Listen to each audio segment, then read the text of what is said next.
Pari risqué pour Nassourdine Imavov avant d'espérer avoir sa chance pour le titre. Il pourrait tout perdre en cas de défaite face à Caio Borraio. Le membre des Fighting Nerds a bien envie de gâcher la fête à Paris. Benoît Saint-Denis, lui, a encore tout à prouver et doit surtout défendre sa place dans le top 15. Il doit pour ça effacer le traumatisme du dernier UFC Paris et montrer qu'il est bel et bien au top de sa forme face à un adversaire bien plus relevé, Mauricio Ruffi. Et puis 4 autres Français, 4 autres enjeux aussi. Fares Ziam se projette vers le top 15. William Gomis et Oumar Sy doivent défendre leur place à l'UFC avec non seulement une victoire mais aussi une performance. Et puis Axel Sola, lui, va découvrir le grand monde de l'UFC et l'ambiance surchauffée de Paris. Pour une première, c'est pas rien quand même. L'excitation, elle est là, elle est au rendez-vous. C'est la reprise du Fighter Club Sunday. Et franchement, on ne pouvait pas mieux reprendre qu'avec cet événement de dingue qui nous attend samedi prochain. Ce sera à l'Accor Arena, comme d'habitude, ce sera plein, comme d'habitude. Pour un petit France-Brésil, cette fois-ci, voilà, on nous a réservé un petit plaisir. On aime bien ça en foot, normalement. Là, ce sera le cas dans les sports de combat. Je vous rappelle juste le dispositif qui vous attend sur RMC Sport parce qu'on sera en direct dès 17h45 avec Sacha, d'ailleurs gratuitement sur la chaîne Twitch d'RMC Sport pour vous proposer gratuitement la carte préliminaire où on retrouvera notamment William Gomis, Oumar Sy ou encore Axel Sola pour ses grands débuts.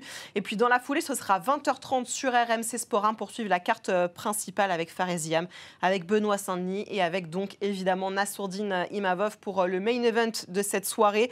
Le tout face à Caio Borraio, ça fait beaucoup parler. On va en parler justement, messieurs, parce que c'est un combat très risqué pour Nassourdine. On va quand même rappeler qu'il était numéro 1 et donc challenger en pole position pour le titre chez les moins de 84 kilos, avant de se faire passer devant évidemment par Khamzat Chimaev qui pour le coup a écrasé Dricus du Plessis, a donc récupéré la ceinture. Je repose le contexte pour que tout le monde soit bien au courant. Mais du coup, Nassourdine a reculé d'une place au classement de ces moins de 84 qu'on va voir. Et on se demande forcément s'il peut vraiment être le prochain challenger pour le titre. Franchement, on peut se demander ce que l'UFC a contre Nassour quand même. Ouais, c'est vrai que quand on regarde un peu l'effet de ce qui se passe, tout le temps, il est mis en avant et puis on recule toujours. Il y a un pas en avant. Il y a toujours quelqu'un qui lui passe devant, en fait. Ouais, voilà. Normalement, quand tu bats un mec comme Adesanya, c'est directement le title shot. Mais là, il y a aussi une... on va dire, qui tombe dans une ère, une nouvelle ère chez les moins de 84, où la catégorie redevient vraiment intéressante. Donc il y a un top 6-7 qui est vraiment performant et tout le monde peut... Voilà. Même, on va dire jusqu'au top 10 avec Michael Page, des nouveaux arrivants comme Rainer de Rieder. Ouais. Donc, je sais pas, elle a repris un peu de sa superbe, cette catégorie qui était un petit peu mourante. Et du coup, forcément, celui qui va en pâtir un peu de ça, c'est Nassour, parce que c'est pas aussi gros nom qu'un mec comme Chimaev, par exemple. Donc on est juste sur le nom. Parce qu'en plus, Dricus du Plessis, on a rajouté un petit peu quand même en disant que Nassourdine ne méritait pas d'avoir sa chance pour le titre jusque-là. Et finalement, en plus, dans l'équation, on a ce mec, Caio Borraio, qui débarque. Qui se fait sa place, mine de rien, là-dedans. Et qui peut, en cas de victoire face à Nassour, quand même, c'est ça qui est fou, être potentiellement challenger pour le titre. Ça se sentait un petit peu dans le sens où... Quand tu commences à apprécier un petit peu les scénarios que met en place l'UFC pour placer des noms et faire un petit peu cette rotation cyclique dans cette catégorie, parce qu'en fait, tous les anciens noms, il y a 1 an et demi, 2 ans, en haut de cette catégorie, c'est que des blasts de fou. Il y a ceux qui poussent aux portes un petit peu. Nassourdine s'est retrouvé tout seul au milieu de ces noms-là. Et à un moment donné, tu te disais... En fait, ces mecs-là, ils vont s'affronter entre eux. Donc, il va falloir trouver l'autre option possible. Et tu redescendais. En fait, ce nom-là, c'était Borraio. Et j'avoue que personne n'avait vu venir. Moi, j'avais senti le coup venir parce que tu avais ces deux mecs-là qui n'étaient pas au niveau de même, enfin, qui n'étaient pas au même niveau de star que ces autres noms. Ça paraissait un petit peu inévitable qu'ils s'affrontent quand même. Parce clairement, sinon, tous les autres, ils ont plus une histoire à aller chercher, à aller prendre d'autres noms. Tu vois, Strickland, Adesanya, Duplessis, Whittaker, etc. À l'époque, il y avait encore Vettori, si tu reviens un petit peu en arrière. Et tu vois, tous ces mecs-là, il y en a certains, ça s'est écrémé de ouf. Ils se retrouvent maintenant dans les 12-13. Le reste qui sont vraiment au top avec Nassourdine et Borraio. Et puis Duplessis, Chimaev qui maintenant ont pris le relais un petit peu et les autres qui tout doucement glissent. Parce qu'en plus, on va quand même rappeler que le 18 octobre prochain, il y aura un choc entre De Rieder et Anthony Hernandez. Dana White a déjà dit que de toute façon, ce serait le vainqueur de ce combat ou le vainqueur de l'autre demi-finale, comme on peut appeler ça, qui serait prétendant pour le titre. On peut vraiment envisager que si Nassour remporte son combat face à Borraio, il se fasse quand même passer devant par un des deux autres. Je pense que ce qu'a dit Dana White, c'est ce qui va être fait. Celui qui aura la meilleure performance aura sa chance. T'imagines la pression que ça te met C'est sûr. Bon, c'est pas juste. Parce alors que Nassour est mieux classé que tout le monde, tu vois. C'est vrai. Et en plus, tu peux faire une masterclass de 5 rounds, parce que ça va être que des main events. si tu fais pas un finish, par exemple, c'est ça qu'il veut dire, Dana. Ouais. Faut qu'il soit un peu plus clair dans les propos, parce que lui, c'est celui qui fera la meilleure performance aura sa chance pour le titre. Un mec comme De Ridder, s'il gagne son 5e combat de l'année, c'est le 5e ou le 6e? 5e. 5e, s'il gagne le 5e combat de l'année contre Fluffy par un finish, sachant c'est qui son manager, je pense qu'il va passer devant tout le monde. Fluffy Hernandez, il a une cote de popularité qui ne cesse d'augmenter, Ouais. et c'est un Américain. Même s'il est latino, ça reste quand même un Américain, il représente les États-Unis. Donc ça peut aller dans tous les sens. C'est l'image en gros qui fait Oui. défaut aujourd'hui à Nassourdine. C'est pas qu'à Nassour, c'est à tout le monde. Ouais. Il y a pas longtemps, Corey Anderson s'est exprimé de son passage à l'UFC. Il a dit, Hunter Campbell lui dit en personne, si tu avais plus de gens sur les réseaux sociaux, tu aurais eu le title shot. Ça veut dire ce que ça veut dire et ça en dit long un peu sur le business que l'UFC propose. Et je pense que Nas, là, du coup, il va en pâtir un petit peu. Sauf si demain, la semaine prochaine, il met un gros KO à Caio. En plus de la com qui a déjà été faite de la part de Nas, ça peut vraiment créer un monde où Nas peut devenir une superstar internationale. Là, au final, donc, on écoute tout ça et on se rend compte qu'il y a évidemment le sportif, mais qu'en fait, il n'y a pas que le sportif, il n'y a pas que ce qui se passe dans la cage qui compte. En fait, des fois, on se demande même si ce qui se passe en dehors compte pas un petit peu plus que dedans, Sacha. Bah, il faut savoir rajouter un petit peu d'eau dans ce moulin qui crée les histoires de l'UFC et les scénarios. C'est hyper important. Et c'est vrai que Nassourdine, pour l'instant, on n'a rien trouvé finalement à raconter autour de lui qui le dépasse au sein de l'UFC. Et il y a un bon travail qui est fait sur sa com, mais ce n'est pas encore suffisant pour toucher d'autres pays, etc. Alors que tu vois que quand tu vois un personnage comme Khamzat Chimaev, j'ai pas envie de dire c'est ça qu'il faut faire. Mais les mecs captivent tellement en fait que c'est difficile d'aller se comparer à ça, d'aller créer aussi une aura comme celle-ci. Après, voilà, c'est... Moi, je pense qu'en termes d'opposition, je préfère que Nassourdine affronte Borayo parce qu'un Derrider Hernandez, ça peut devenir un combat tellement technique qu'il n'en devient pas spectaculaire. Je suis d'accord avec toi. Et donc c'est plus à l'avantage de Nassour finalement les deux affiches. Ah ouais, moi je pense que le style de Nassour, déjà de base, il est quand même un peu spectaculaire parce qu'il est très explosif, très rapide, etc. Il y a beaucoup de comptes, ça frappe à la tête, c'est des points, c'est moins de contrôle contre la cage, etc. Et ils ont quand même deux gros niveaux, les deux. C'est un peu des traînards, tu vois, donc ils peuvent s'annuler. Là où je pense que Caio, il a vraiment les ouvertures qui sont bien pour Nassourdine pour qu'il puisse briller. Parce qu'on se posait évidemment la question, parce qu'on parlait de paris risqués pour Nassourdine tout à l'heure. Stratégiquement, forcément, certains se sont posé la question, est-ce que c'était malin ou pas de sa part de se prendre ce combat face à Borayo? Alors évidemment, en tête pour Nassour, c'était combattre à Paris. Et c'était ne pas non plus attendre éternellement un combat qui potentiellement ne viendrait peut-être jamais et ne pas rester inactif en fait. Donc est-ce que stratégiquement, même si c'est risqué, c'était quand même quelque part un peu intelligent de sa part? Comment vous voyez les choses, vous?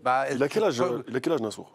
Pour moi, il a quoi, 20 28, 29, il a moins de 30 ans, c'est le moment d'être actif. Donc ça ne servait à rien d'attendre. Moi, je trouve que c'est intelligent de sa part de prendre un combat contre un mec qui a de la hype, en fait, finalement. En plus, sachant qu'il peut tout perdre sur ce combat aussi. Hein, mais c'est son premier main event à Paris, à la maison, contre un mec qui a une hype. S'il l'éteint, il prend toute sa hype.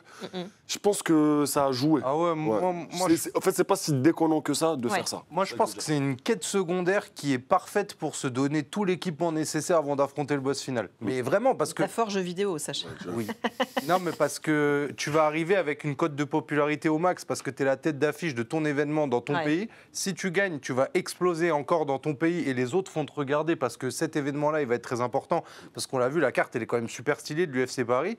Et comme tu dis, c'est rester actif. Donc tu joues aussi le jeu de l'UFC qui aime les combattants qui restent actifs, malgré le fait que tu n'aies pas pris le combat de remplacement de Duplessis-Chimaev. Donc pour moi, tu envoies tous les voyants ouverts à ton employeur. Tu augmentes ta cote de popularité et je pense qu'en plus, prendre un 5 rounds à Paris, financièrement, c'est un bon choix pour toi. Donc je vois pas de côté négatif, à part le fait que tu te rajoutes une étape avant la ceinture.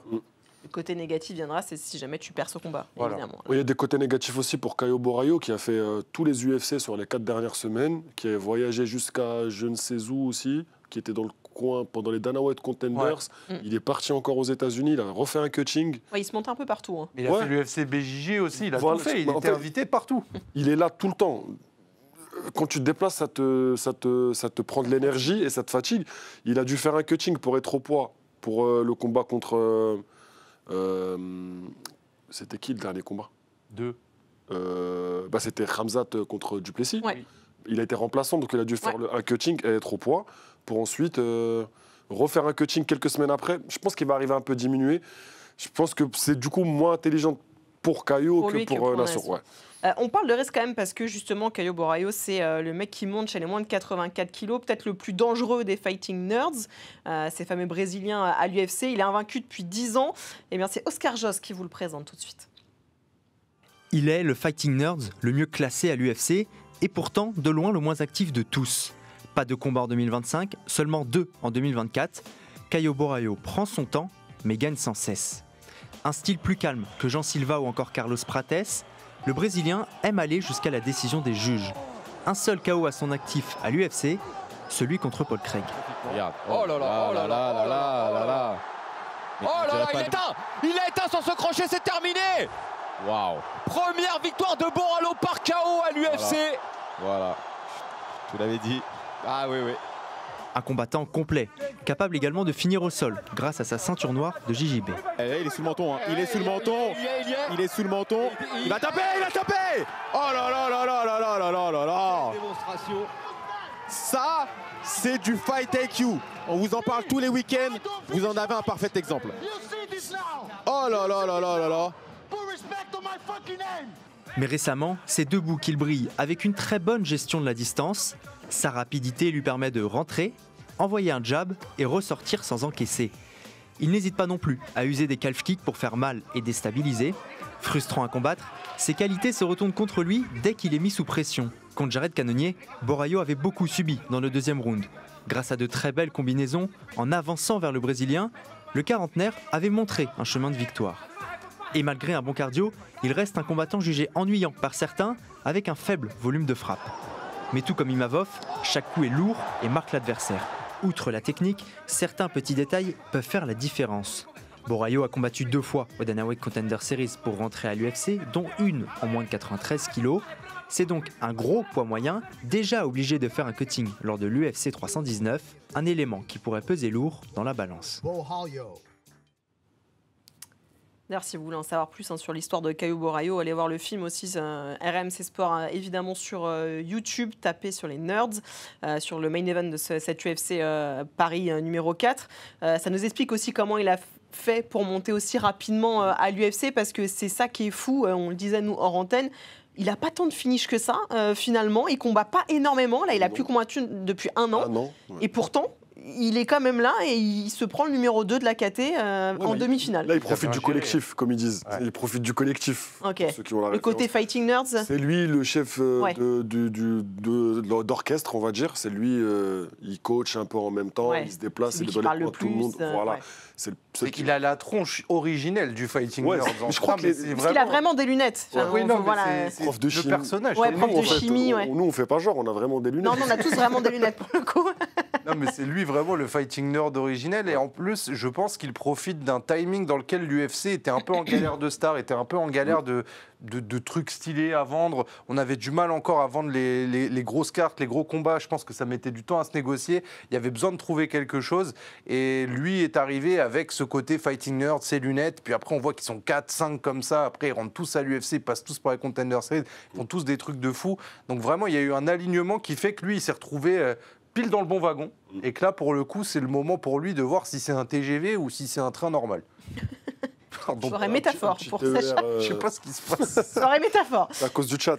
Ouais, je crois le chat, il va se faire trop des... C'est magnifique. Sachant ça lui aussi quand même, c'est que Nassour a accepté ce combat, mine de rien. Il ne va jamais refuser un combat. Ouais, mais à la base, il n'a pas trop intérêt non plus à le prendre. Et finalement, il accepte. En même temps, on peut dire que Borraio a fait un travail de harcèlement, presque littéralement, auprès de Nassourdine. Regardez cet extrait du film RMC Sport, justement tapé sur les nerds, que vous pouvez retrouver sur YouTube. Pendant ce temps-là, on a un Brésilien, Caio Borraio, ne cesse de call-out Nassourdine Imavov, qui utilise son nom à toutes les sauces, qui l'insulte, qui lui parle, qui lui tweet, qui lui envoie des messages privés. I want to fight this guy. He's the number 1. I think I deserve this fight. It can be a great fight for 2025.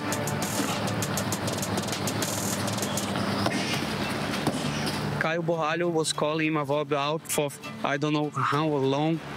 Almost 6 months. Oh, it can be Imavov. I'm just waiting for this guy to say yes. Everybody's ducking.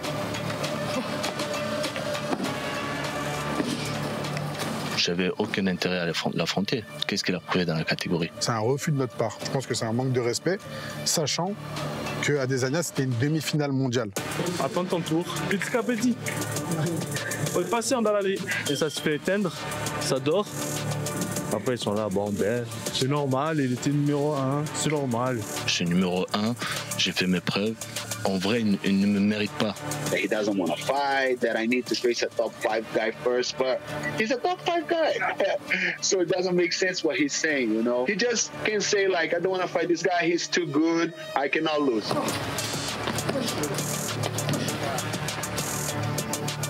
Bon, clairement, il force pour avoir ce combat. Bah, c'était calculé. On a vu ce qui s'était passé à l'UFC Paris contre Buckley. Ah, il écoute pas Marc Godard, il est focus sur son adversaire. Il veut le descendre. Borralho s'est dit je vais faire la même chose. This guy is a fucking pussy. He's not Dagestani. Dagestan is shame of you. Ça commence à susciter un petit peu d'attention chez Nassourdine, qui s'est transformé en motivation et qui s'est dit ok, ce mec-là, je vais l'exploser. Je peux jouer ou pas?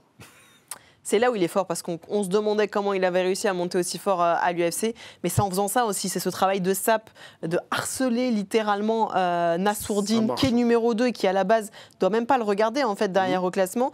Et ça marche, ça fonctionne aussi. C'est ça qui est fort aussi chez lui. Ouais, mais après, c'est la nouvelle méta. Hein. Tout le monde sait que pour avoir un combat, faut parler, faut créer de l'engouement, que ça en parle sur les réseaux sociaux, que ce soit relayé, qu'il y ait des débats autour de ça. En fait, tellement il a demandé un truc de fou pour moi. De t'es 7e, tu demandes le premier. Ouais. En plus, tu le fais passer pour celui qui refuse, etc.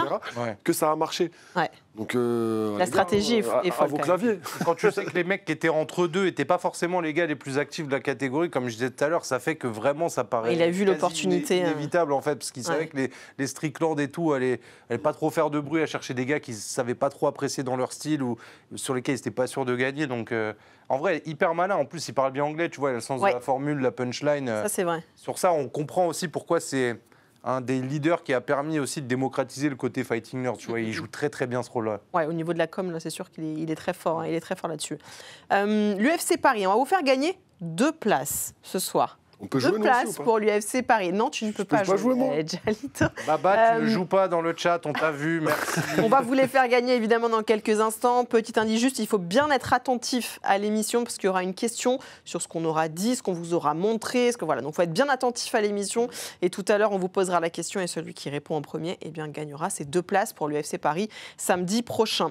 On a parlé des à côté un petit peu de ce combat. Si on parle du côté sportif maintenant, a priori, combat largement à l'avantage de Nassour. On va regarder en fait, parce qu'en fait les forces de Nassourdine correspondent aux faiblesses de Borralho, donc ça tombe très bien finalement, notamment la force de Nassourdine aussi, c'est de ce côté où il avance constamment, il met la pression aussi sur son adversaire sans jamais reculer. On va le voir sur ces images-là et c'est là où il est très fort, Nassour. C'est ça, et on voit en plus il recule pas. C'est-à-dire donc il se place devant le gars, il lui envoie des gros coups de poing, bras avant, bras arrière souvent, et puis après il bouge plus. Et donc ça met ses adversaires dans une situation de pression où ils vont chercher à reculer parce que c'est jamais agréable de se prendre des patates quand même. Surtout des aussi sèches. Ouais, ça part vite, ça part droit, ça tape fort. Ça les garde loin, mais toujours à distance pour continuer à prendre des coups. Donc il est vraiment très très bon sur cette distance-là justement. C'est la meilleure distance pour lui parce que regarde, ils sont toujours obligés de reculer et des fois ils désaxent pas, ils sont obligés de reculer on va dire axialement. Ouais. Ils tombent toujours dans les 1-2 en ligne de Nassour, qui sont très rapides et très précis. Ça s'appelle pas le sniper pour rien. Donc, pour moi, ça, c'est un point qui va vraiment jouer, à voir Caio comment il va accepter les coups et la vitesse de Nassour au premier et deuxième round. On va le voir justement, et ça va répondre à ce que tu dis, Jalito, parce que clairement, Borralho, on voit que quand il est mis sous pression, c'est beaucoup plus compliqué pour lui. Il n'aime pas ça, on le voit que ça le gêne, et je pense que c'est justement là-dessus aussi que Nassour va jouer forcément. C'est sûr qu'il va essayer de capitaliser dessus. On sait que Nassour est entouré de fins analystes.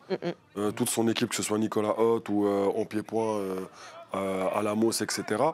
Là, quand je vois ces images-là, personnellement, c'est pas des MMAtiques, ça n'existe pas, de dire, vu que lui a gagné contre lui, lui va gagner contre lui. Je pense que Nas va rentrer dans la tête de Caio dès qu'il va commencer à le toucher. Et il va mettre la pression et Caio, il va pas accepter de faire la bagarre avec Nas. Et il va reculer jusqu'à commencer à se manger des contres. Là, on a pu voir qu'à un moment donné, Cannonier, il a bien touché. Ouais. Il a vraiment bien touché. Mais Borayo est très intelligent, il a un peu wobble. Ouais, et il fait genre. J'ai glissé, tu sais. Non, j'ai chef, j'ai glissé, mais ça va, je me suis rattrapé. Là, je tape les pieds. Mais ça vacille un peu quand même. Voilà, t'as regardé beaucoup la première ligue, t'as vu les mecs qui ratent une frappe et qui regardent leurs crampons. Genre, oh là là, c'est le terrain, c'est le terrain. C'est mes chaussures. Bah, c'est la même Tu chose. regardes ta main après un panier raté aussi. Exactement, ça marche en mode qu'est-ce qui s'est passé. Réglé, genre qu'est-ce qui s'est passé. Voilà, c'est ça. Donc, pour moi, je dirais que Nas a toutes les chances de gagner. Surtout debout comme ça et surtout avec sa pression. Justement, et c'est là où ça se répond, et peut-être tu vas nous en parler aussi, Sacha, c'est que Nassour a un gros volume de frappe aussi, il frappe énormément et c'est ce qu'on va voir.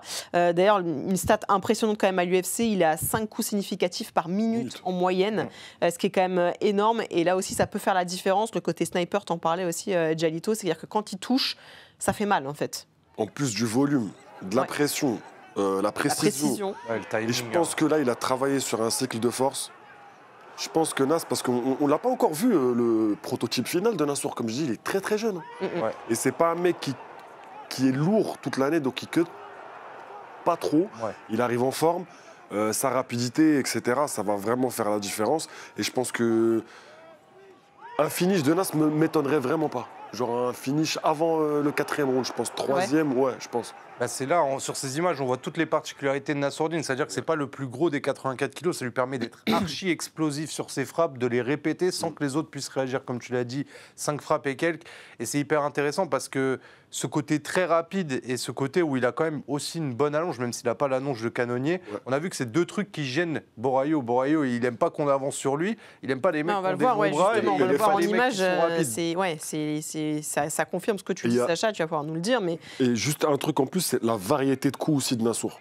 C'est-à-dire qu'il frappe jamais au même endroit, il n'est pas raciste, hein. Il envoie à la tête, au corps, il mélange vraiment tout. Et ça surprend du coup, forcément. C'est exactement ça. En fait, le truc, c'est que Borayo, physiquement, il est un peu lambda, entre guillemets. Il n'a pas un atout physique particulier. Il n'est pas rapide, il n'est pas power. Super puissant. Tu vois, il n'est pas super costaud, pas super grand, pas super long bras, etc. Et on le voit, en fait, il peut se retrouver il peut se faire endormir. Il fait rien. Il se fait endormir.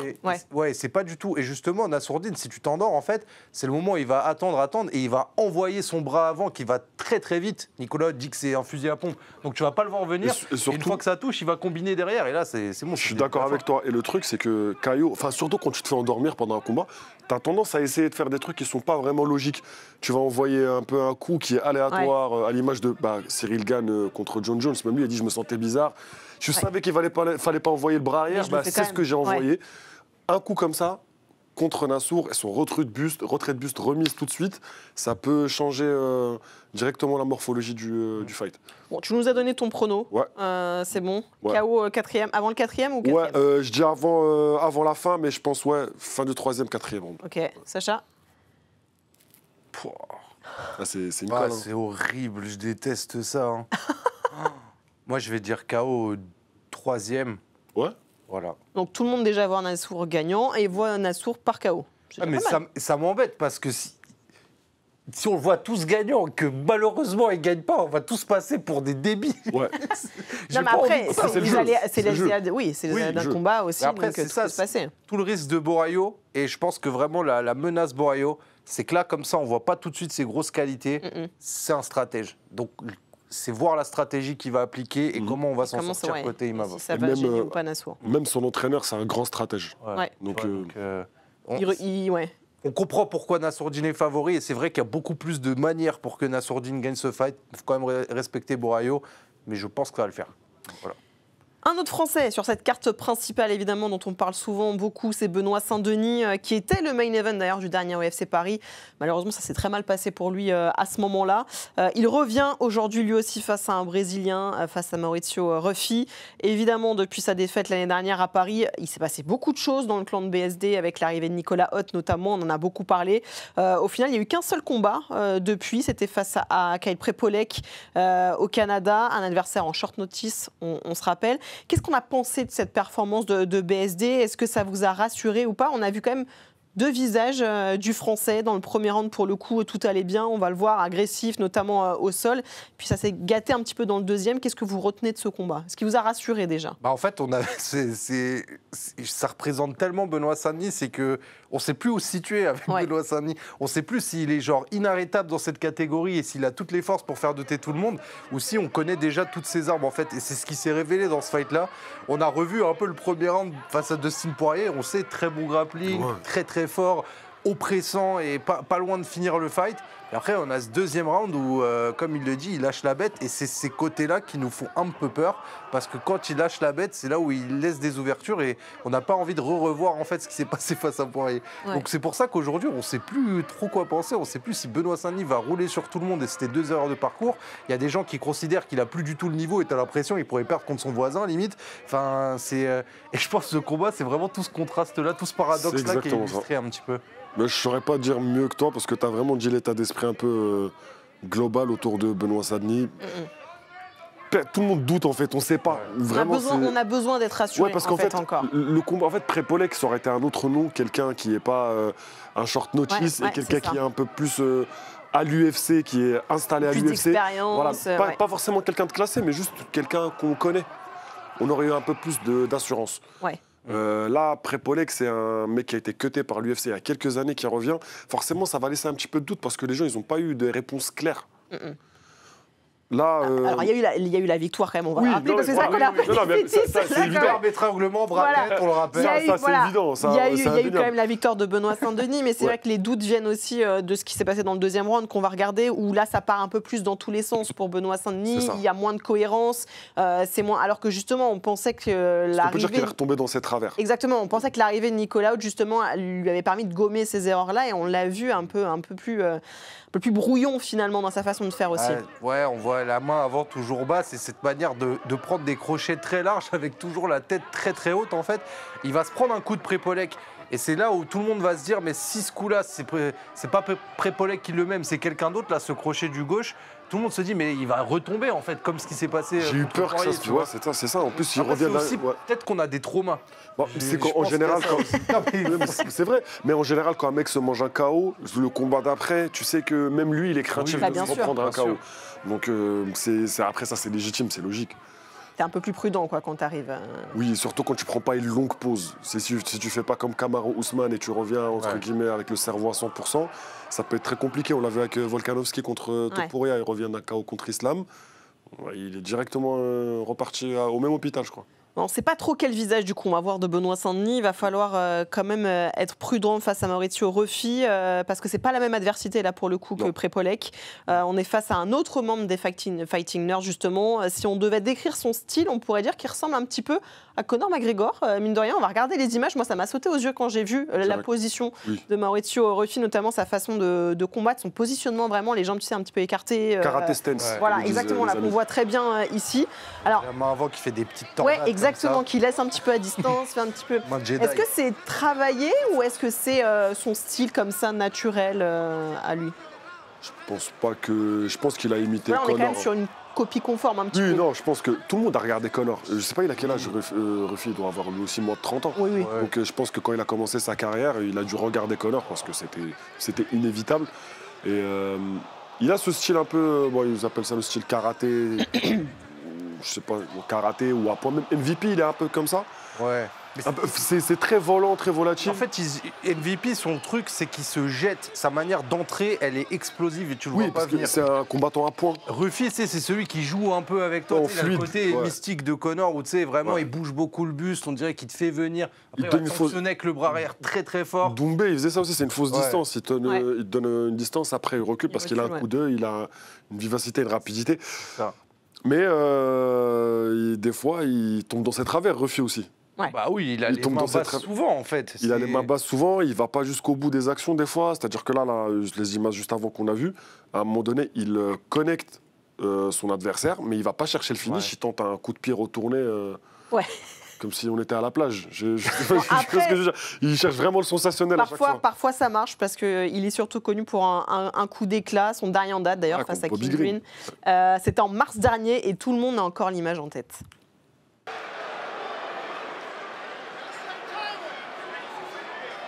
C'est vraiment étonnant ce rythme de combat, Taylor. Oh là là, il a mis KO. Il a éteint, c'est le highlight de la soirée. C'est le highlight de la soirée, c'est incroyable. C'est 50K. Mais direct. Oh là là. Il l'a déconnecté sur un coup de pied retourné isolé. Ah, c'est fou. La vitesse du coup de pied, il a rien vu. Il sait même pas ce qui s'est passé. C'est fou. Oh là là là là, le highlight de la soirée. Le highlight d'une carrière même. Ça va passer longtemps pour Maurizio Ruffi. Waouh. Oh, c'est là une aura quand même. Alors, on parle de ce finish-là, parce que c'est peut-être le plus spectaculaire, mais il y en a plein. C'est un peu un homme de finish quand même, lui, plus en tout cas de finish que de décision aussi à l'UFC. Donc, il y a ce côté, tu le disais, Sacha, aussi, un petit peu showman. Il cherche ce finish-là aussi, ce finish spectaculaire, en fait. Ouais, clairement. C'est un... Moi, je trouve qu'il est là un peu pour les caméras. Et le style un peu, je mets des KO pour les caméras, c'est rare que ça aille au plus haut.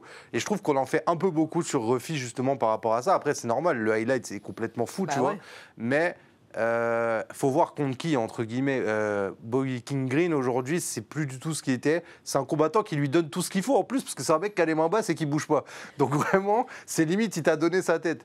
Il y a des combats qui sont quand même plus poussifs aussi de la part de Ruffi. Et il ne faut pas oublier qu'il, de mémoire, il me semble qu'il n'a que 3 combats à l'UFC, tu vois. PSD, il doit être à 8 ou un truc comme ça, voire 9 combats à l'UFC. Ouais. C'est pas la même expérience. Donc je sais que ce mec-là, il a l'air hyper menaçant parce que t'as toutes ces images hyper spectaculaires, t'as cet effet d'équipe des Fightingers, t'as ce coup de pied retourné, et t'as le fait que j'ai dit juste avant que Benoît Saint-Denis parfois avait la tête comme ça.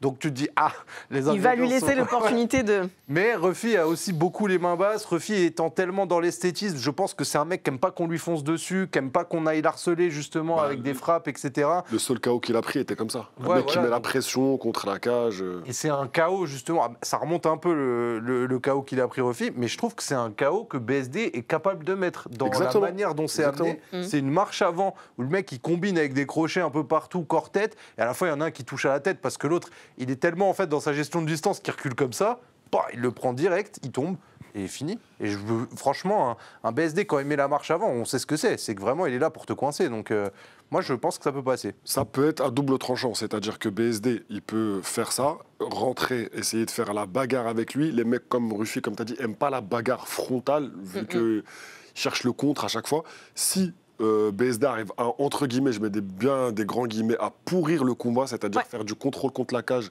même s'il ne ramène pas au sol, fatiguer le système nerveux de Ruffi, avec toutes les feintes, avec tout, etc. Il peut vraiment essayer d'aller chercher la victoire, et même le finish, comme il a fait contre Bonfim. Oui, clairement, oui. C'est pas avec les middle et tout, mais... Parce que Bonfim, c'était à peu près la même chose, pas aussi exacerbé. Les gens ne pensaient pas que Bonfim était pas comme Ruffi, mais les gens, personne, il n'y avait pas beaucoup de gens qui voyaient les gagnants. Et c'est le même statut brésilien, menaçant, Benoît Saint-Denis. Est-ce que vous savez d'ailleurs, du coup, ce sera la combienième fois que Benoît Saint-Denis va se retrouver face à un Brésilien? Alors 6. Oui. Ah, t'es trop fort. Bonne réponse. Non. Effectivement. Est-ce que tu sais le ratio? On a préparé cette émission, quoi, je veux dire. Tu connais le bilan ou pas? Bah, il a perdu quoi? 1 2. Ouais. Ah oui, il y a Eliseu. 3 victoires, 2 défaites pour Benoît Saint-Denis face aux Brésiliens, en plus des défaites marquantes, enfin pour le coup on s'en rappelle notamment face à Moïcano. C'est pas un bilan excellent, mine de rien, face aux Brésiliens. On va rejouer au jeu préféré de Sacha. Oh là. Les pronos. Ah T'as cru que j'allais te sortir Zelda? Non. Non, après, ça aurait été très drôle pour le coup, je viens de capter le truc. Non, mais je pense que, alors franchement, je pense que ça peut être une victoire à la décision de BSD. Sur un combat peut-être un peu plus chiant que ce qu'on pourrait prévoir, parce que tout le monde voit une boucherie dans ce combat, très clairement. Moi, je pense que c'est le combat idéal pour avoir un game plan bien stratégique et montrer que quand on rentre dans le top 15, on ne peut pas être que en mode coup de pied retourné et tout. Donc, tu l'as dit, du contrôle cage, du sol et tout. Pas forcément de finition, parce que je pense que Ruffi, il peut être très, très durable, et voilà. Bah, j'aurais dit la même chose que toi, mais bon, pour changer, je vais dire finish de BSD, moi. Moi, je donnais 60-40. 60% de chance de victoire pour BSD et 40% pour Ruffi. Quand même très équilibré. Pour les mêmes raisons, parce qu'en fait, je me dis que Ruffi peut contrer à n'importe quel moment. C'est son style. Si Benoît se surengage dans la mi-distance, Ruffi peut l'éteindre. clairement.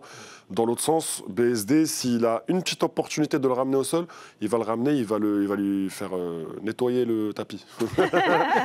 Il va le garder au sol pendant le plus longtemps possible, même si ça va dans tous les sens, et il va essayer de le finir. Et je pense qu'il peut le finir en ground and pound, un TKO. Eh ben, on verra lequel de vous deux aura raison dimanche prochain. J'espère qu'il y en a au moins un des deux qui a raison. Quand on fera le bilan de cette UFC Paris. Un autre France-Brésil au programme sur cette UFC Paris 4, c'est Fares Ziam qui sera face à Kaoé Fernandez. Autre enjeu, cette fois-ci pour Fares. On s'attendait d'ailleurs à ce qu'il prenne un top 15. En tout cas, c'est ce qu'il nous avait annoncé. Nous, on l'avait retrouvé au KSW à Lyon lors de la soirée de Saladin Parnasse. Il nous avait dit ce sera un top 15 à Paris. Finalement, ce n'est pas le cas. Est-ce que vous avez une idée de pourquoi finalement il ne se retrouve pas face à un top 15 ? Est-ce que c'est un choix de la part de l'équipe ? Parce que c'est l'UFC, on ne sait jamais. Hein. Il y a un nom qui arrive, après il y a une blessure, ça ne se fait pas. Je pense que c'est des affaires courantes. Je trouve qu'il est trop fort de faire ça. Il est super intelligent, ça fait parler de lui. Mais quand c'est Sean O'Malley qui fait ça, il n'y a personne qui parle. Sean O'Malley, la première fois qu'il prend un top 15, il prend Peter Yan, jamais avant. Ouais. Donc il a dit, moi je ne suis pas assez payé pour prendre des top 15. Je ne suis pas payé en conséquence, donc j'attends. J'attends. Donc et moi, stratégie. Stratégiquement parlant, je trouve qu'il y en a qui vont dire le contraire. Ils vont dire, ouais, non, il perd son temps et tout. 28 ans, Fares Ziam. Il a encore au moins 5 ans au top. Ce qui pousse forcément à ce questionnement, c'est aussi son ratio à l'UFC. Il est sur 5 victoires de rang, mine de rien. Pourquoi pas les consolider ? Et on va avoir une 6e, et quand tu rentres dans le top 15... mais tu te dis jusqu'à quand ? Du coup, tu vois à quel moment tu franchis le step ? À un moment donné, ça va être inévitable qu'il rentre dans le top 15. À un moment donné, mais pourquoi prendre le 15e, le 13e, le 12e, alors qu'il pourrait rentrer éventuellement et prendre directement le 10e, et après un top 5, et pourquoi pas directement la ceinture ? À voir. Sur ses derniers combats, il fait des grosses perfs. Il a un gros finish à l'UFC Paris, sur l'UFC en Arabie Saoudite. Il fait une très grosse perf contre Davis, qui a un gros nom. Donc, moi, Fares Ziam, je pense que c'est super intelligent ce qu'il fait. Il prend son temps, et je pense que c'est correct, pour moi. Il faut le construire, comme tu as dit, il faut qu'on puisse présenter quelque chose au moment où il va affronter un de ses membres du top 15, voire plus, peut-être top 10 ou quoi. Lui, il a dit dans une interview qu'on lui avait proposé potentiellement Gamrot. C'est là, on comprend que Gamrot, finalement, limite, il a été proposé à tout le monde, mais il ne se passe jamais rien avec lui. Moi, ça me fascine. Ce combattant me fascine, je dois le dire. Mais tu vois, il faut avoir... comme je dis, il faut avoir aussi une histoire sur la table. Et effectivement, s'il arrive à craquer, à avoir un premier nom dans le top 15, top 10, et qu'on explique que c'est ce mec-là qui a 6 victoires ou 7 victoires de suite, qui est juste derrière Makhachev et Pimblett, en fait, dans la KT finalement. Et je pense que ça se présente bien. Maintenant, je trouve qu'il y a un côté où on se précipite aussi un petit peu avec Fares, parce qu'on est tellement excité pour lui du fait qu'il ait mis un KO à l'UFC Paris, qui était ce qu'on attendait de sa part. Il n'avait pas de finish, etc. Ouais. C'est ce qu'il a propulsé. Ne le propulsons pas trop vite non plus, parce qu'après, on va être les premiers à lui tomber dessus, tu vois. Ouais, mais après, lui-même l'a justifié, tu vois, en disant que lui, il avait besoin encore de progresser sur certains détails de son game plan, et justement pour pas arriver et se brûler les ailes trop vite, en fait, au final, au top 15. C'est ça. Et puis, cette catégorie-là, elle a une particularité, c'est que vraiment, tous les mecs qui sont au port du top 15, et c'est la seule catégorie, parce que ça, on les connaît. On connaît les noms. On peut te sortir les Orolbaï, les Rebetsky, etc., tous ces gars-là. Enfin, je vais peut-être passer pour le mec qui connaît trop ou qui fait genre, mais on les connaît tous, ces mecs-là. Et je pense qu'à un moment donné, le jeu, ça va être de vraiment savoir qui c'est le plus fort de ces gars-là à la porte. Et je pense que Fares, il est clairement en train de faire sa place parmi ça, parce qu'il en a pris déjà des mecs qui étaient en train de se bousculer. S'il prend ce mec-là, qui, je pense, est l'un des pièges, qui est un peu plus loin que les autres, il va vraiment c'est ce qui s'est sanctifier son nom dans ce hors top 15, et du mec qui est vraiment, quand il va arriver, on sait qui c'est, et on va tous avoir très peur. Alors, ça s'est passé pour Yann Gary, chez les welters, tous les nouveaux welters qu'il y a maintenant qui sont dans le top, c'était ça en fait, à partir de Sean Brady déjà. Il y a une nouvelle génération, il y a une nouvelle ère chez les moins de 70, chez les lightweight. Et Fares, il peut profiter d'un truc où j'ai une grosse série de victoires, 6 ou 7, et quand il va commencer à prendre des mecs classés, ça pourrait aller relativement vite, parce qu'il pourrait prendre des mecs qui sont en fin de carrière. On n'est pas à l'abri que là, il gagne celui-là et on lui mette Chandler. Oui, c'est ça, parce que c'était le prochain step. On va revoir les images de son dernier combat et sa victoire face à Mike Davis, parce que c'était quand même déjà en février dernier, donc il a pu combattre depuis février. Mais clairement, on se dit, après cette victoire-là, on croise le doigt pour lui qu'il y ait une victoire, mais on peut se dire que potentiellement ce sera un top 15 par la suite qui va arriver pour lui. Ouais. Clairement. Mais il suffit juste qu'il ne perde pas, en fait. Même s'il gagne à une décision... Peu importe la perte, tu veux dire. Une décision même allez, où c'est pas flamboyant, ça sera sa 6e victoire de suite. C'est pas Ça tout se le monde trouve, qui il fait sera même dans le 6-0. top 15 sans combat. Oui, avant. voilà, sans. C'est-à-dire que Ruffy, la semaine dernière, il est dans le top 15, cette semaine, il n'y est plus. Donc tu sais jamais, sur un concours en circonstances, en sortie de l'UFC Il y a Paris. Joël Alvarez, il est plus dans la KT, je pense. Il va monter en welter. Il y a une place qui Abdelaziz, il dit qu'il doit aller en 77, mais l'UFC veut qu'il fasse un dernier en 70. Enfin, cette place du 15e dans les 70, elle n'a pas de sens aujourd'hui. Et à tout moment, en sortant de l'UFC Paris avec une belle victoire, il peut la récupérer parce qu'il y a cette constance là où tous les mecs au port du top 15, finalement, tous se croiser. En fait, il n'y en a aucun qui arrive à avoir une constance du coup. Et en tout cas, on espère que pour marquer les esprits, il nous fasse vivre autant d'émotions qu'il l'avait fait au dernier UFC Paris, SKO incroyable face à Matt Frevola. On va se faire un petit plaisir, on va le revivre justement dans les conditions directes pour vous rendre compte de l'ambiance de dingue qu'il y avait dans Bercy à ce moment-là. Il est cuit exactement. On maintenant. est à 2 minutes de la fin. Maintenant, ce que j'aimerais voir de Fares, c'est ne pas se contenter de gagner. Alors, oh, il est éteint. Le chaos instantané. Le chaos de folie de Fares Ziam. Il l'a fait. On le disait, la rupture de contact. Oh, chaos. Le chaos instantané. C'est le highlight qui lui manquait à sa carrière à l'UFC. Il l'a maintenant. Et ça, c'est un bonus. Ça c'est un bonus, 50 000 € sur son compte. 50 000 de plus sur son compte, clairement. Waouh. La rupture de contact, le genou. Et on peut applaudir Fares. C'est incroyable ce qu'il nous a fait. Mika Lebouc a tout donné ouais. à ce moment-là. On espère une perf aussi impressionnante de la part de Fares Ziam. On va parler rapidement de son adversaire aussi. Un bilan de 2-1 à l'UFC pour Fernandez. Qu'est-ce qu'on en pense? Est-ce qu'il y a une vraie opposition pour Fares? Ça peut donner quoi? Ouais, alors mec dangereux, mais pas hyper bien classé sur Fight Matrix, qui est le classement de référence des agents, des managers et tout. Dangereux parce qu'il a pris un nom qui s'appelle Koutate Ladze. Allez, au premier coup. Et il l'a battu. Et c'est un mec qui était très très bon debout. Donc, il y a un peu de respect sur son nom. On n'a pas encore vraiment complètement cerné la menace de ce mec-là. Il est quand même puissant, mais je pense qu'en termes d'armes, Fares est beaucoup plus complet. Maintenant, est-ce que Fares va pouvoir le terminer? C'est une autre histoire, mais je pense que globalement, tous ses curseurs sont plus hauts dans les 3 grands domaines du MMA. Ok, donc Fares est plutôt devant sur tous les niveaux. Ok, c'est une bonne Il nouvelle. faut respecter parce qu'il a pris un nom et il lui a fait du mal. Donc voilà, c'est pas le premier venu non plus. Okay. Je sais qu'il y a des gens qui vont s'indigner en disant mais c'est qui ce mec? Mais comment est-ce qu'on peut recevoir ça? Il a le niveau du top 15, donnez-lui Conor, donnez-lui Khabib. C'est globalement tout ce qui s'est dit autour de ce combat. Oui, peut-être pas Conor et Khabib, mais... Ouais, non, mais j'exagère peut-être un poil, mais... Doucement quand même, le gars est dangereux en face. Voilà. Ok, bon, il n'y a pas que des Français quand même sur cette carte, il y a des francophones aussi, nos amis belges qui sont présents avec un homme dont on parle beaucoup et qu'on a hâte aussi de voir à l'UFC, c'est alors Locini, tu m'as dit. Hein. Locini ou Locene Keita, mais Locini, moi, c'est le seul mec qui a 3 prononciations de prénoms sur Terre. Vraiment, tu lui dis OK Locene, pour les 3 il dit OK. Locene, c'est OK. Lucene, pas de souci. Le gars est trop sympa. Bon, on va dire dans la cage. On va dire Keita. Comme ça, c'est bon. Okay. Le Belge qui va découvrir l'UFC, le tout à Paris en plus, on est chez les moins de 66 là pour le coup. Il débarque à l'UFC, tu vois, on parlait des gens qui montent. Il débarque, il prend le numéro 11 direct de la KT, Patricio Pitbull. Alors, Jalito, tu le connais un petit peu. Qui il est? Pourquoi la hype est aussi grande aussi autour de lui pour qu'on lui offre comme ça un tel combat dès son entrée à l'UFC? Qui il est? Il est trop fort. Il fait partie des moins de 66 les plus forts au monde, tout simplement. C'est aussi simple que ça. Locene Keita devait être au premier UFC Paris, pour ceux qui ne savent pas, contre Fares Ziam. Ok. Ça s'est pas fait. Il a attendu, il avait des petits soucis de papier. C'est pour ça en fait l'UFC le veut depuis très longtemps. Donc il est resté à l'Octagone pendant encore 2 ans après, ou 3 ans. Ouais, c'est 3 ans. Parce qu'il vient de signer. Il y a 3 blessures et tout. Voilà, 3 ans, il s'est blessé, il a fait les tournois. Il a prouvé plus que ce qu'il fallait dans le MMA européen en général. Et c'était la suite logique pour lui. C'est un combattant très rapide, très puissant, qui sait finir des combats spectaculaires. En gros, c'est le rêve de Dana White, mais disponible, là, venez, directement, c'est contre... Qu'est-ce qu'on peut faire pour le mettre vraiment en avant? Qui tu veux. Légende, on lui met une légende du Bellator, une légende du MMA en général. Patricio Pitbull, s'il le bat, il rentre dans le top 10 directement. Ancien champion de l'Octagone, Keita, 16-1 en carrière. Et en double champion. Ouais, double champion. Ouais. Et en plus...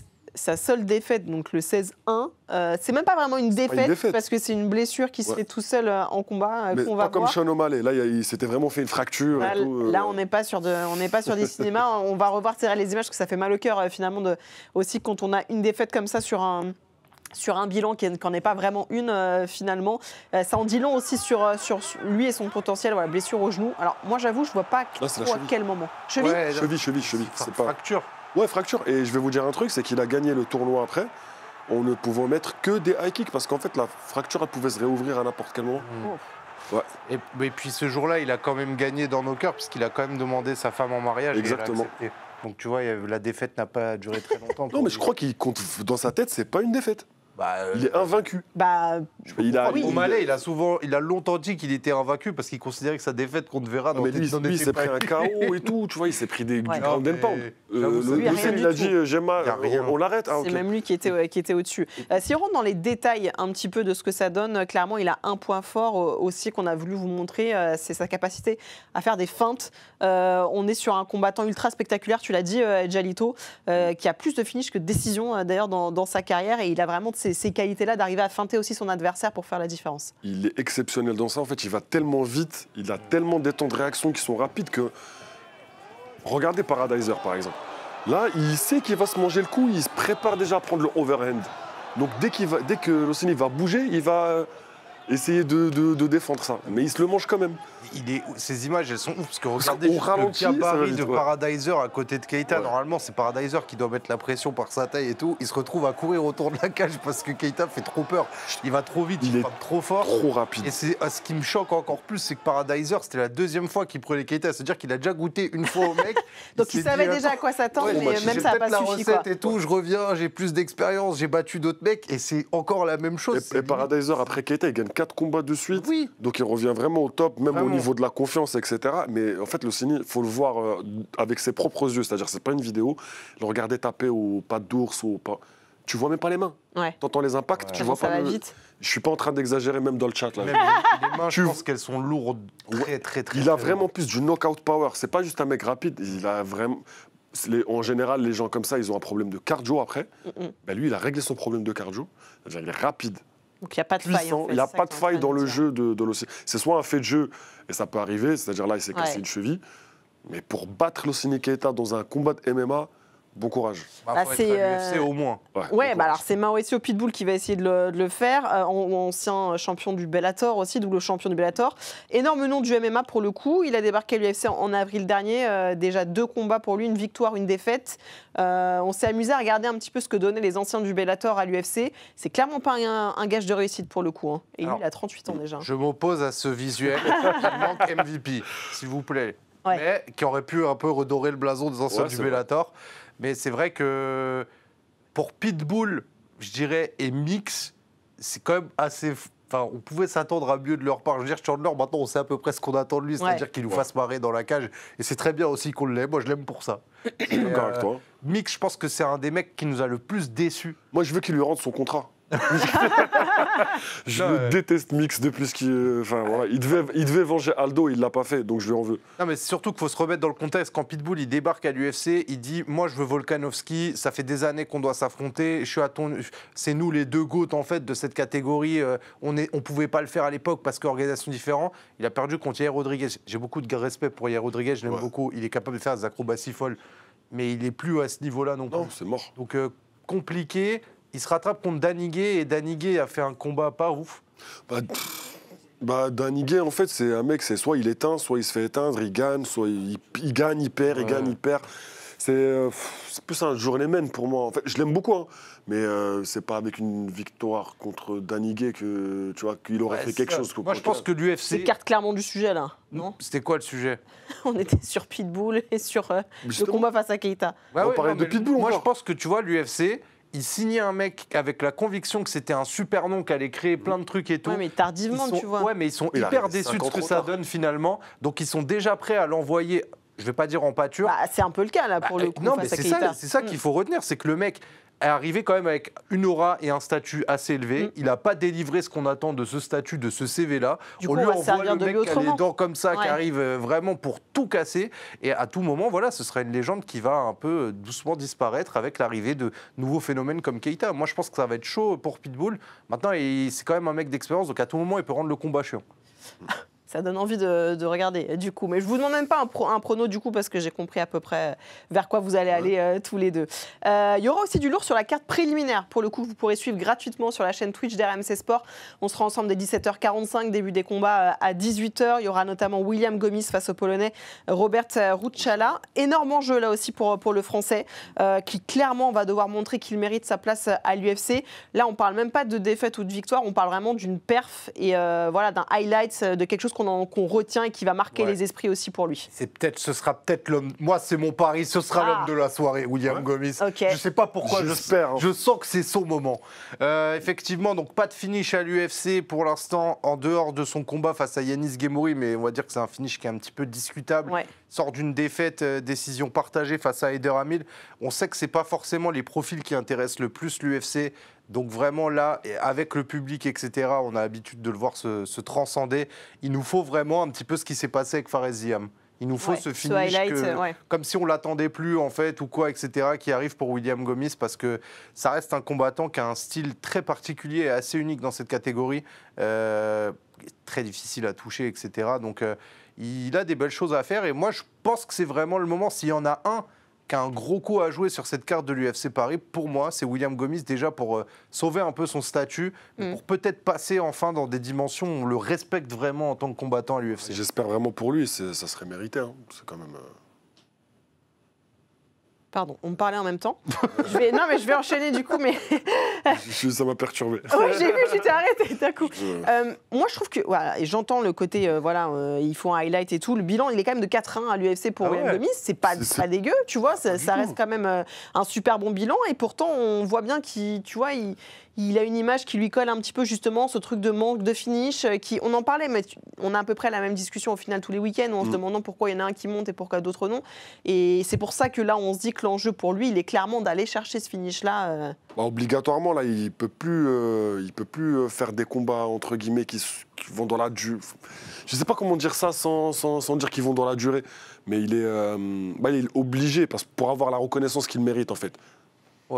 Ouais, je pense qu'il doit marquer un petit peu les esprits. C'est-à-dire qu'en fait, William Gomis, il a des déclarations que je comprends en tant qu'athlète de haut niveau et dire je vais prendre tout le monde et il va citer les noms, etc. Mais comme il n'y a pas les finishes qui vont avec, les gens ne vont pas lui donner cette crédibilité. Donc là, c'est juste rapprocher un petit peu ces mondes-là parce que quand on voit des mecs comme Liron Murphy à l'UFC qui aujourd'hui se retrouvent en position de combattre pour le titre, je pense qu'il n'y a pas 1 milliard de trucs non plus à leur envier quand tu es William Gomis, tu vois. Clairement, c'est à peu près, pour moi, je te dis honnêtement, pour moi, c'est le même profil à peu près de fighters. C'est des mecs qui, franchement, trop forts pour gagner un combat, mais des fois, c'est le finish qui va manquer. Là, il a mis un gros finish à Aaron Pico. Title shot, directement, parce que c'est mérité. C'est l'impact aussi que ça crée. Exactement, c'est ça. En fait, les mecs, ils sont forts, mais on attend juste le highlight. En plus, Gomis, s'il avait mis ce qu'il a rentré à Heider Hamil, le coup de coude retourné. On va le regarder justement, c'est dans le premier round face à Hamil, parce que cette défaite, elle est significative. Défaite, on rappelle, sur décision partagée. Parce que Ruchala, c'est encore le même style. On voit que sur la durée, ça devient difficile finalement dans ses combats pour Gomis. Là, sur le premier round, on le voit, il est agressif, il gère bien la distance. C'est lui le plus impactant, on va le voir après sur le coup de coude retourné dont tu parles, et ça se gâte un petit peu après par la suite. Après, faut mettre du crédit.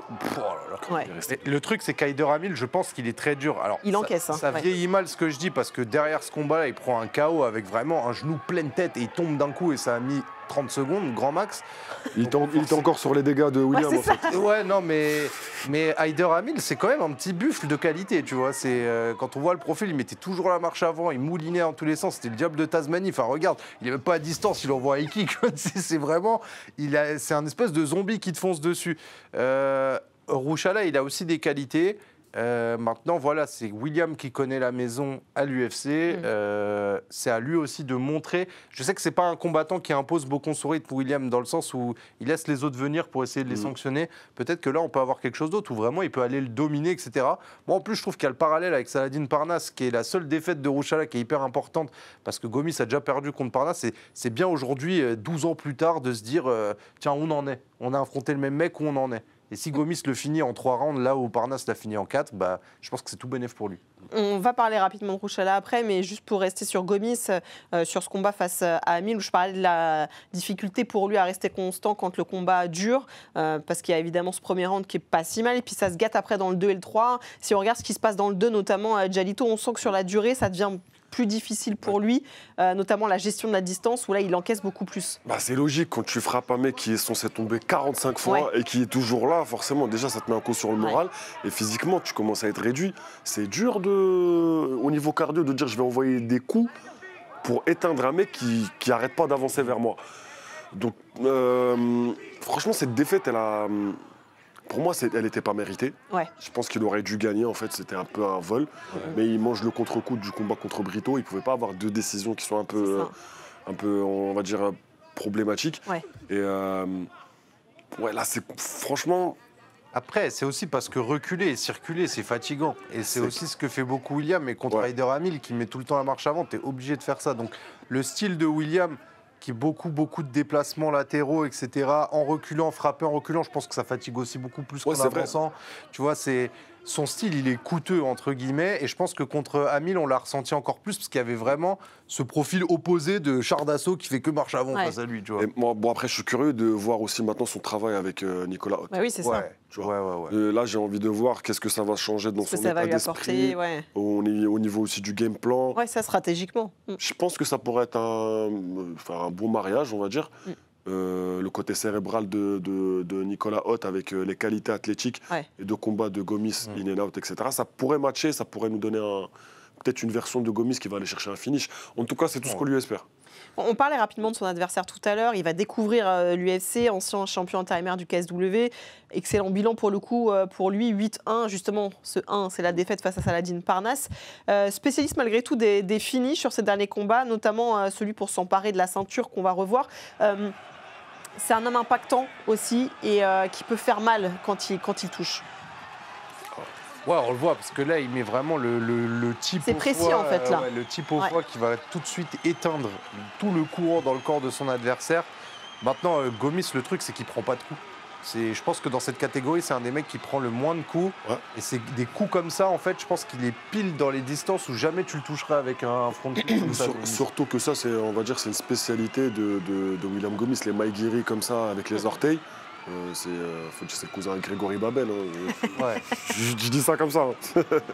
Donc, il les a vus venir à la Snake de ça. Je ne suis pas du tout inquiet de ça. De toute façon, William Gomis, parlons français, je pense que si tu es un gros frappeur, que tu es un mec qui éteint sur un coup ou quoi, il va se régaler à t'annuler pendant 3 rounds. Vraiment, je ne vois pas un mec, avec Zalal aussi, je pense, dans les 66 kilos. C'est les deux. Mais dans les 2 profils, des gars qui peuvent anéantir les brutes un petit peu, qui vont te coller contre la cage. Les 2, ils sont parfaits parce qu'ils sont fluides comme le vent. Insaisissables. Un autre homme qui doit absolument gagner, côté français, dans cette UFC Paris, c'est Oumar Sy, pour qui, a priori, c'est le dernier combat de son contrat à l'UFC. Il a 2-1 jusque-là. Il défie lui aussi un Brésilien, Branson Ribeiro, qui est en négatif à l'UFC, lui. 3 défaites en 5 combats. Et en plus, il reste sur un énorme KO qu'on va revoir. Clairement, c'est pas la plus grosse adversité possible pour Oumar Sy. On peut se dire, pour se relancer, c'est bien.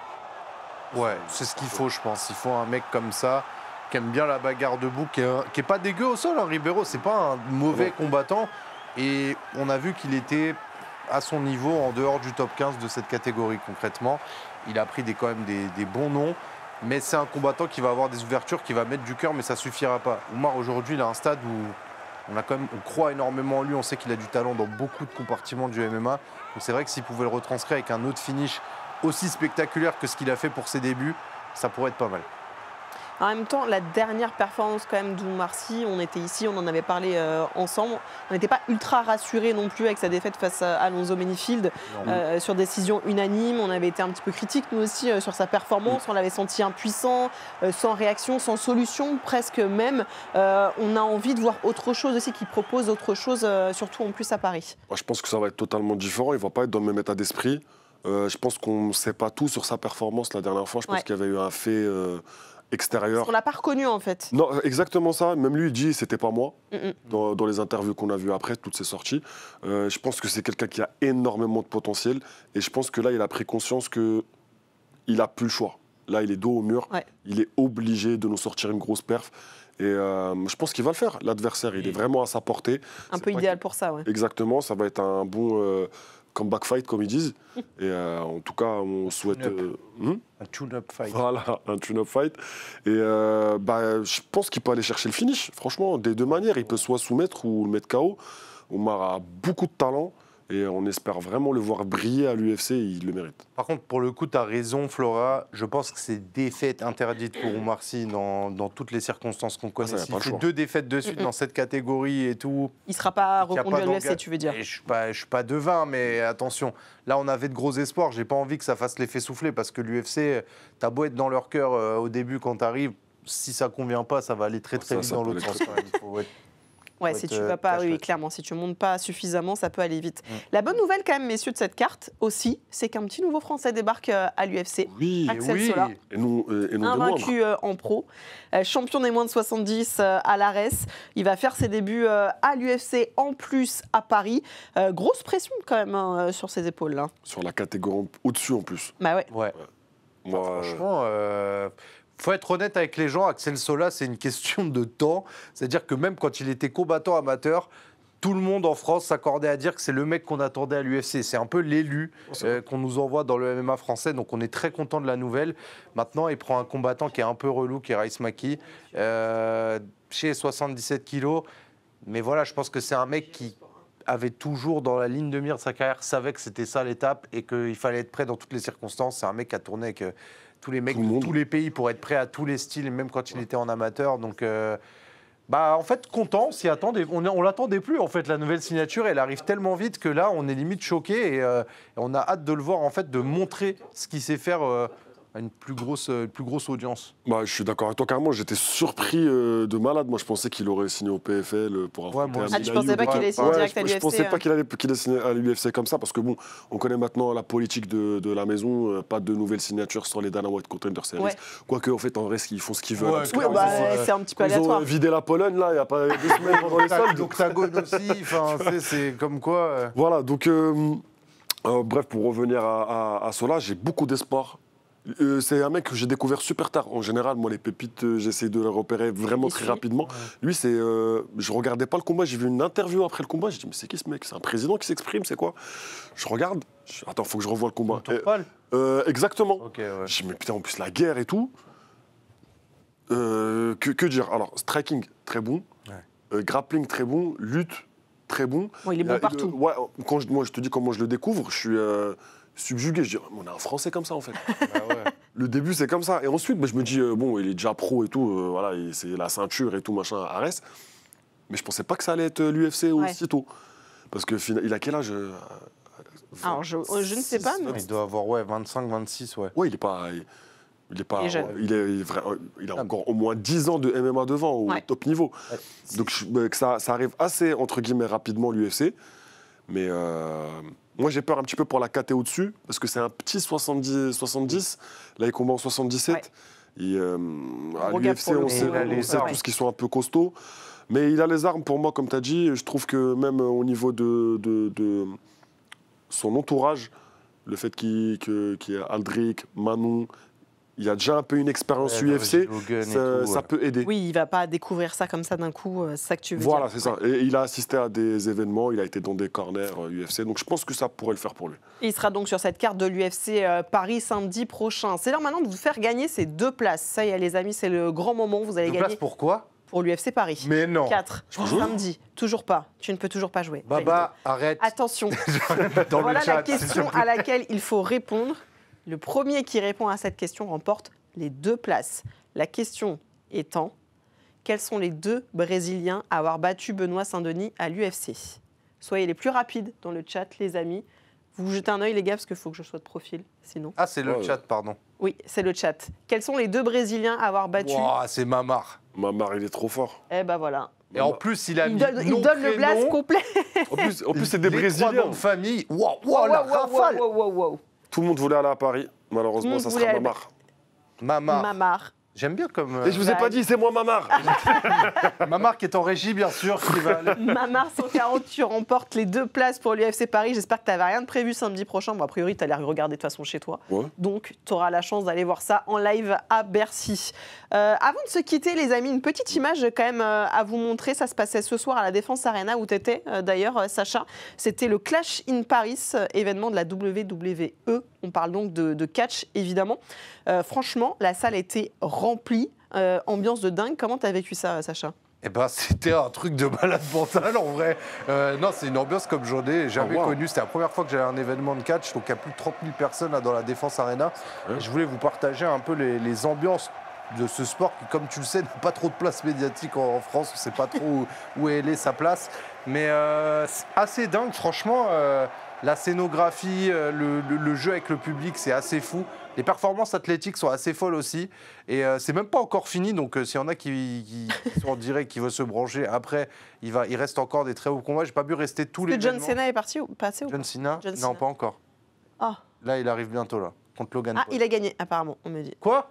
Mais on spoil les gens comme ça? Pardon. Oh non, mais on m'a dit les résultats du catch. Ça va pas ou quoi? mais, alors là, d'accord, bah, écoutez, ça 15 jours l'émission, il n'y a pas de souci. Non, mais franchement, super événement. Il en reste un demain soir à Défense Arena. Et c'est complet à chaque fois. C'est un truc de dingue. Succès populaire. Plus rapidement que l'UFC. Exactement. Succès populaire énorme. Ouais, non, mais en plus, la salle, tu vois pas ultra bien en vrai. Enfin, c'est pas une config super. La cage, enfin, c'est tout. Je crois que les jeux, ils y vont pour chanter. Ouais, je pense qu'ils y vont non, plus. Non, mais il y a un chant toutes les 3 secondes qui part.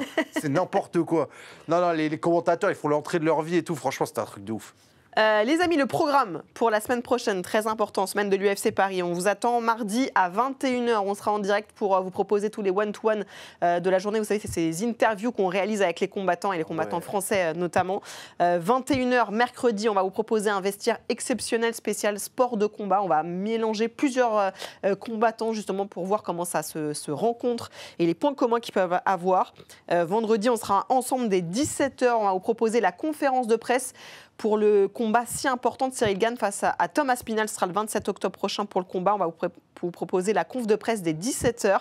Et dans la foulée, la pesée de l'UFC Paris. Et puis samedi, 17h45 sur Twitch gratuitement, la carte préliminaire de l'UFC Paris. Et puis juste derrière, 20h30, vous vous branchez sur RMC Sport 1 pour la carte principale. Voilà pour tout le programme. Merci beaucoup les amis. Merci les gars. Merci à toi Florent. Quel retour aux affaires bien réussi. Bien chargé, mais du coup on se retrouve dimanche prochain, même horaire, 22h30.